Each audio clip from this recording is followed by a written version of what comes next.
What's going on, everybody? I hope everyone's having a fantastic one. A fantastic evening, afternoon, pre-noon, no matter where you are in the world. I'm HASAN Piker, and this is the HASAN broadcast coming to you live from rainy California, Los Angeles, folks. We're live and alive, and I hope all the boys, girls, and Emmys are having a fantastic one because today's a beautiful day. Today's a wonderful day. Watch until the very end.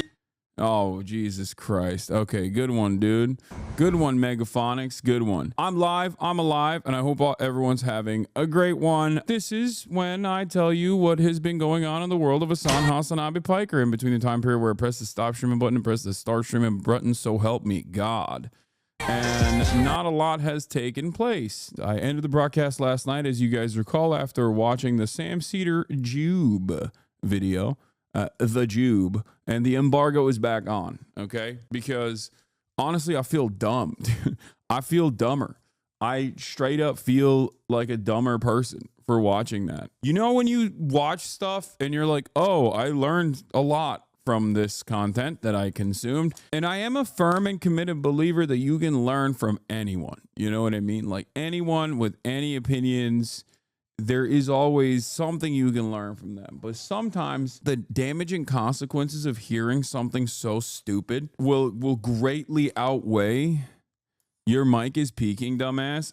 It's not. I don't know why you're saying it's peaking. There's a literal limiter on it. Also, why dumbass? I didn't do nothing other than that. I basically played a little bit of Kingdom Come, but not a lot. And watched Dandadan, which is pretty fire. I saw VINNIE Hacker. I mean, I don't want to give a spoiler, but like the man is a voice actor. Or not Dandadan, sorry, Sakamoto Days. Why am I saying Dandadan? Apologies. I watched Sakamoto Days, and VINNIE Hacker is a voice actor in Sakamoto Days, and he is really good at it. And it kind of pissed me off a little bit. I was a little jealous. I'm like, what can't you fucking do? You know what I mean? Like, what is there something? Is there a limit to what you're out there doing? But yeah, he killed it. He actually killed it. Ladies and gentlemen, we got new badges. Now, you might have noticed that we have new badges. If you are just tuning in on Twitch, we have new subscriber badges that finally took place. That thing that I always have put off finally took place. Shouts out to Mass Stupid Art. He did the dang thing. It took a while, but we're here. And yeah, I'm very excited to show you the new badges. As you guys know, subscriber badges are what you can get if you subscribe, and it indicates how many months you've been a subscriber. And Twitch has obviously some limitations as to what you can do, but I'll show you right now what we got. If you are a subscriber for the first time ever, either for $6 or for free, or whatever your currency is, as the base on the badges, you get Baby Kaya. At 2 months, you get Teenager Kaya. At 3 months, you get Kaya with a bone. At 6 months, you get Kaya with glasses. At 9 months, you get Kaya with hair and yellow sunglasses. Gym Rat Kaya at 1 year. 1.5 year, you get Maga Kaya. At 2 years, you get Kaya with a fez. 2.5 years, you get Kaya with a Ushanka. 3 years, Australia, Shreya Kaya. Kayar, 3.5, Devil Horns. 4, USSR Commander. 4.5 years, Luffy. Pink Cowboy. I think this is supposed to be like I don't know if it's a Mexican hat, but something along those lines. I got to go back to the drawing board on that one. Yeah, you got Commissar Kaya. 4, 6 years. Yeah, it's a Mexican sombrero. 6 years, you got Flower Kaya. 6.5 years, you have Halo. 7 years, you got Samurai. 7.5 years, you got Kaya with a crown. And then at 8 years, which doesn't really exist, I guess, for anybody yet. I mean, I've been here since 2018, technically. But at 8 years, it's going to turn into fish. And I wanted to do that because, you know, it's a super rare. It's for those who were there when fish was there. You know what I mean? So then it turns back into fish after that. But yeah, that's it. Those are the badges. And you guys all have new badges. And I hope you enjoy it. I haven't really done much in terms of like community stuff in a while. And I hadn't been like putting it off or anything. But I just really, you know, didn't have a lot of time to do it, but finally I got the got the emails from Mass Stupid Art, and immediately I was like, I gotta do it. We gotta upgrade some of the stuff. You're almost to 7 years, Hasanabi. Account created 6 years, 11 months, 18 days, and 22 hours ago. Yeah, we've almost been on this platform for 7 years. Isn't that crazy? Think about that. Be nice if you read chat every once in a while. True. Famously, I don't like doing that, but it would be nice if I did it every now and then. You're right. I was watching an old interview of you the other day, and you said back then your biggest motivation was momentum. Would you say it's your still biggest motivator? Yeah. My convictions, my worldview, and the unshakable nature of progress. That is what motivates me. I've noticed you have a very unfair reputation on social media, especially Twitter, where it's like I see response to a clip of you, like say, damn, this is funny, but I hate Hasan, it's crazy.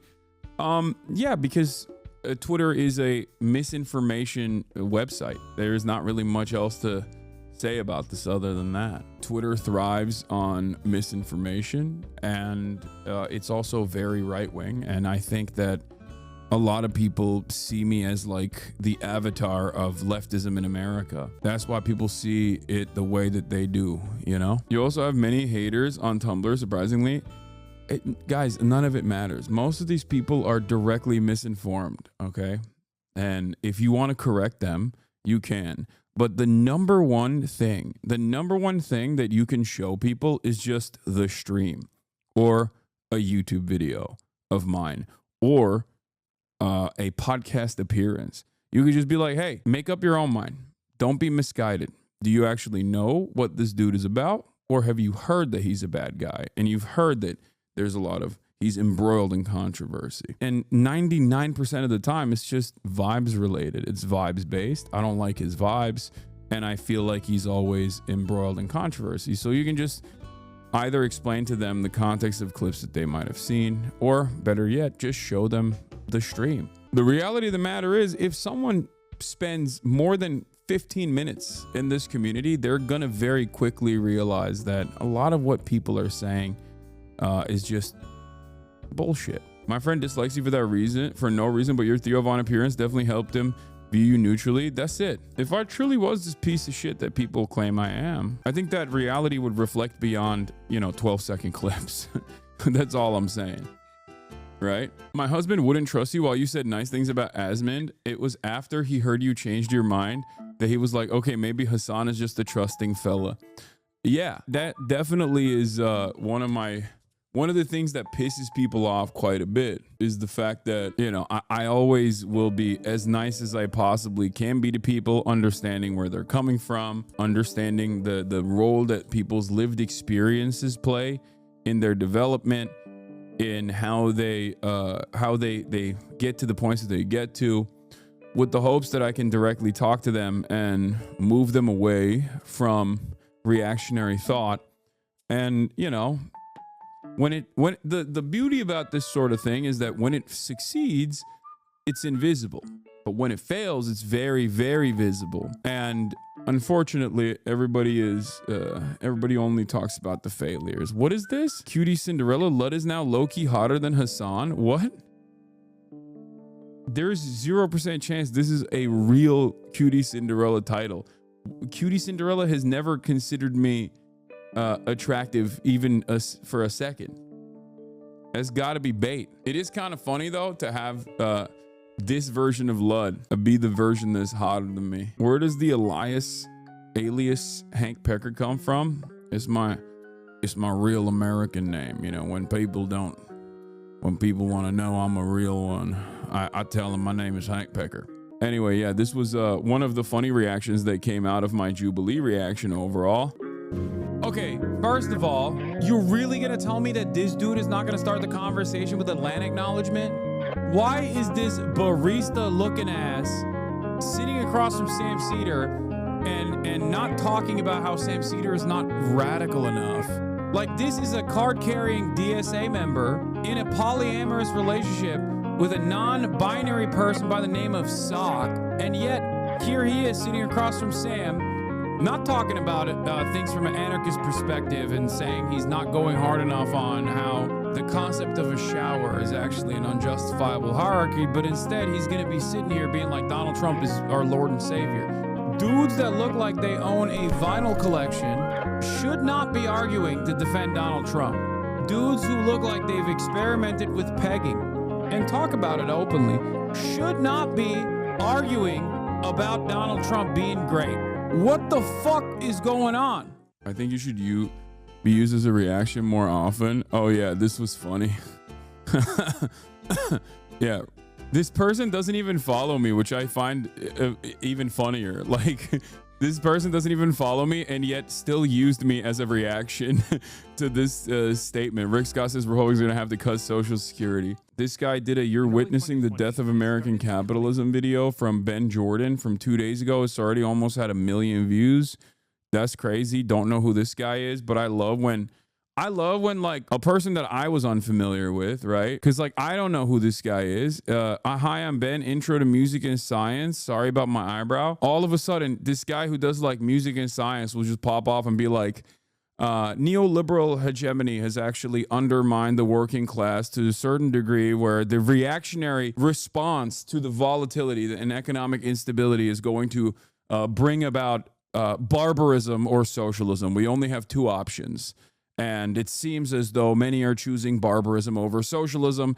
We must immediately and expeditiously turn around and and focus up our efforts on building a working class that is cognizant of its class consciousness and ready to resist against the growing fascist movements. Now, I don't know if he's going to say all that, but it is funny to me to imagine that a guy who normally does like music theory coming out and being like, American capitalism is dying. He's a science tuber, like a Vsauce type, openly quoting Marx. He goes so hard, you aren't even exaggerating what he says right now. Might not say it's clipping on your side, but for sure there's distortion on here.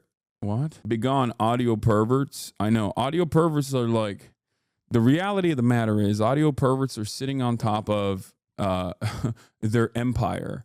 Okay, audio perverts are sitting in a studio in a facility specifically designed so they can't hear anything, like a pin drop they can hear with their, what is it, open back studio headsets, and they can hear my mustache move in the wind, and they go, dude, I can hear that. It is totally unacceptable.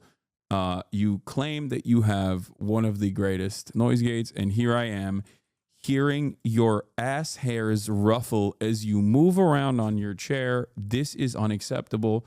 You must immediately compensate me for the audio crimes that you have done. It's like me having a 4090 bass boosted goddamn computer only to watch YouTube videos, okay? The audio perverts and I are one and the same in that regard. They have all of that so that they can sit around and listen to me talk about politics. I can be doing this with an Xbox 360 microphone, the type of microphone that you only hear slurs out of, and if people will still watch, okay? You need to cut 3 hairs in your mustache. I can hear 3 are longer than the rest, and they're rubbing incorrectly. That's what I mean. So I'm back away from the mic like it's a 50-year-old Republican from a 10-year-old. Okay, a few centimeters. Okay, stop. Until the audio is fixed, I'm adding 1,000% tariff. I like just tariffing things. I like tariffing things randomly. Like, yeah, this displeases me. Enjoy your tariff. Yeah. Oh, I'm sorry. My Uber delivery came in, and it seems like there wasn't the usual 8 nuggets, but instead there was 7. Enjoy the tariff. Boom. Tariff. Putting a tariff. Get tariffed. You were on audiophile forums in 2021, homerecording.com. How does this Twitch streamer eat on mic without it being picked up? I'm watching HASAN PIKER videos on YouTube, and I'm noticing that both the Shure SM7B and with what looks like maybe a Blue Yeti Pro, he's able to chew gum and eat garlic bread basically right next to the mic, and it doesn't pick up at all. Meanwhile, every one of my audiobooks recordings is riddled with little mouth noise artifacts that I have to manually edit out. Listen to me. I am the noise gate goat, and people have known about it since 2021, you know? I'm on audiophile forums. I'm not sure how this guy's doing it, but generally speaking, using a gate can help. A lot of gating or possibly an auto mix function on the recorder. That's what I'm saying, dude. So I don't want to hear from y'all. talking about mouth noises or whatever, okay? One day, a few years ago, you showed your roadcast settings on screen at one point, and I screenshotted that shit so fast and yoinked it for myself, the art of the deal. Oh, how dare you. I know that one of the only negative consequences of my audio, my noise gate being so good is, of course, that when I stop talking, people think that the stream has accidentally paused if they're not paying close attention. That is truly an issue, which is why I always try to have some kind of noise. But when I do stop, people go, maybe the stream is broken. Maybe the stream is busted.